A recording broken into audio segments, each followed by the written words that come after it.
Hello friends, मध्ये आपलं स्वागत आहे। आज आपण डीप नेकच्या ब्लाउजची इथे कटिंग करणार आहोत। तर इथे मी मेन फॅब्रिक घेतले, अस्तर घेतले, चेस्ट वाइज अस्तराचे डबल घडी घालायचे, प्लस त्यात 2 इंच आपण एक्स्ट्रा घ्यायचे मार्जिंगसाठी।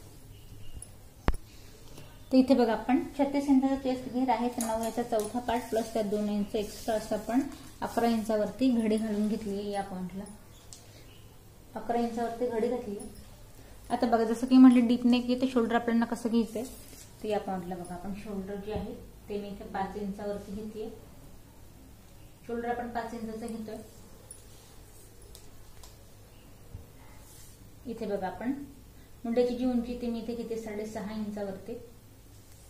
चेस्टचा चौथा पार्ट 36 इंचाचा चेस्ट घेर येत आपण 9 याचा चौथा पार्ट घेतलाय आणि एक्स्ट्रा मार्जिन घेतली 2 इंच। आता या पॉइंटला बघायला तिरकस आपल्याला जिथे मी पॉइंट दिलाय त्यापेक्षा आपल्याला तिरकस आत घ्यायचं। या पॉइंटला अर्धा इंच आत घ्यायचं आणि इथून आपल्याला सरळ लाईन ड्रॉ करायची, जेणेकरून पाठीमागच्या पार्टला आपल्याला चुनी किंवा गुढी येणार नाही। या हिशोबाने आपल्याला इथं तिरकस याला 1.5 इंचची गोलाई 9 इंचाचा जो आपण पॉइंट दिलाय तिथे याला फिक्स वाल्या पॉइंटला मॅच करायचं। आता उंची जी ब्लाउजची तयार उंची त्यात आपण 1 इंच एक्स्ट्रा घ्यायचं। तर ब्लाउजची उंची आपल्याला तयार 13 हवी आहे, तर आपण या पॉइंटला 14 घेऊया। 32 इंचाचा कमर घेर आहे, 8 वरती 1 पॉइंट देऊया, इथून पुढे मार्जिन।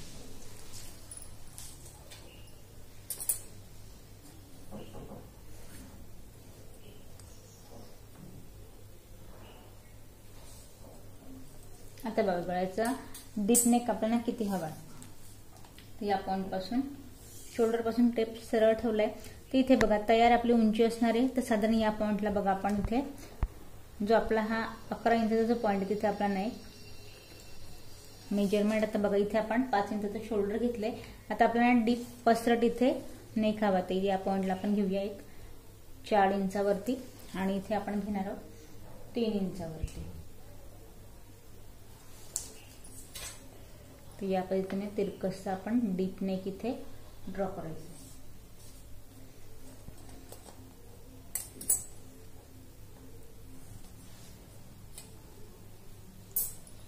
तर बघा या पद्धतीने आपण बॉक्स आकारात इथे नेक ड्रॉ करून घेतलाय। पाठीमागचा पार्ट पूर्ण ड्रॉ करून झालेला आपण कट करून घेऊया। तर इथे बघा या पद्धतीने पाठीमागचा डीप नेक आपला इथे कट झाले। पाठीमागचा पार्ट इथे कट झाला, तर फ्रंट पार्ट कट करूया। आता फ्रंट पार्ट साठी आपल्याला सेम मेजरमेंट हवे। आधी तर उंची बघा, उंचीमध्ये आपण 14 घेतलं होतं, या पॉइंटला आपण अर्धा इंच वाढून 14.5 इथे घेऊया। प्रिन्स कट साठीचा फ्रंट पार्ट आपण इथे कट करतोय। शोल्डर सेम 5 इंचावरती, मुंड्याची उंची या पॉइंटला 6.5 इंचावरती, अर्धा इंच आपण इथे आत घ्यायचंय तिरकस या पॉइंटला।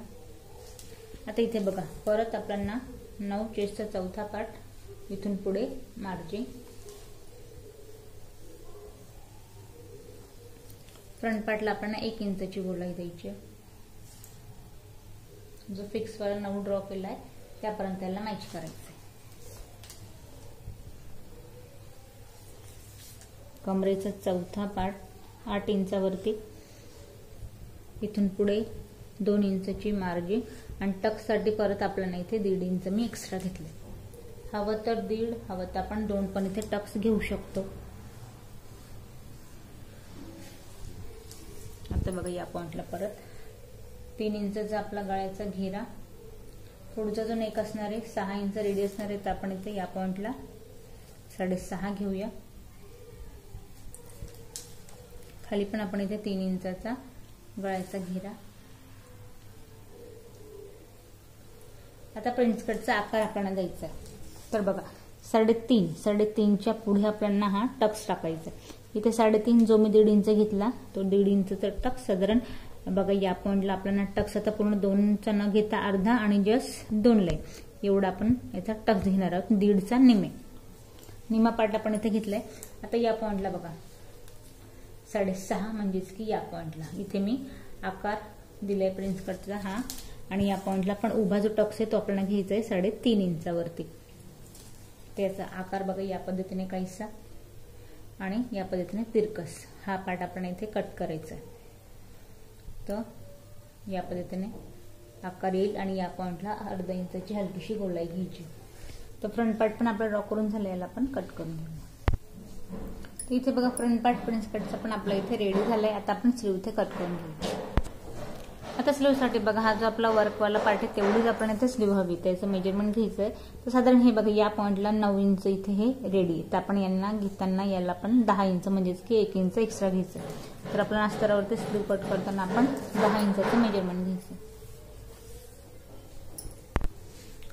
तिथे बघा आपल्याला 10 इंचाची स्लीव हवी. तर आपल्याला आधी या पॉइंटला मी डबल फोल्ड ठेवते कापड.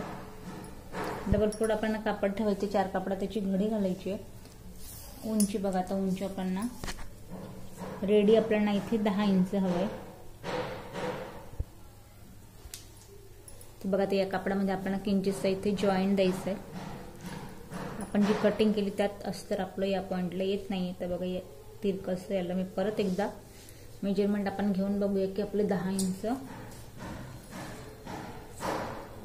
तर इथे या पॉइंटला 9.5 ते किंचित अर्धा इंच आपण याला मॅच करणार आहोत. दंडघेरा आहे आपला इथे 12 इंचाचा. 6 याचा आपण निम्मा पार्ट घेतोय. इथून पुढे 1.5 इंचाची मार्जिन आणि याच पॉइंट पासून एक काखेतलं मेजरमेंट घ्यायचंय तिरकसचं 3 इंचावरती. या पॉइंट पासून 8.5 मुंड्याची गोलाई आणि इथून पुढे परत मार्जिन. आता बघा या पॉइंटला आपल्याला या पद्धतीने तिरकसचा आकार द्यायचा. स्लीव आपण कट करून घेऊ. आता आपण मेन फॅब्रिक सरळ ठेवलंय, त्याच्यावरती आता आपल्याला सोप्या पद्धतीने इथे ब्लाऊज स्टिच करायचंय. तर त्यासाठी आपण करायचं काय, जो आपण आता पाठीमागचा पार्ट इथे कट केलाय तर या पॉइंटला आपल्याला इथे बघा आहे तसं आपल्याला आता याला स्ट्रेट ठेवून घ्यायचंय. पिनअप लावून मॅच करायचं आणि आहे तसं याला कट करायचंय. तर आपण मेन फॅब्रिक इथे पूर्ण कट करून घेऊया. तिथे बघा आपण कटिंग कम्प्लीट करून घेतली आहे. फक्त या पॉइंटला जिथे आपला हा वर्कवाला पार्ट आहे ते दोघंही पॉइंटला आपण जॉईंट द्यायचं आहे. या पद्धतीने स्लीव आपली जॉईंट देऊन इथे वर्कवाली स्लीव इथे रेडी होईल. पूर्ण ब्लाऊज आपण मेन फॅब्रिक पण इथे कट करून घेतलं.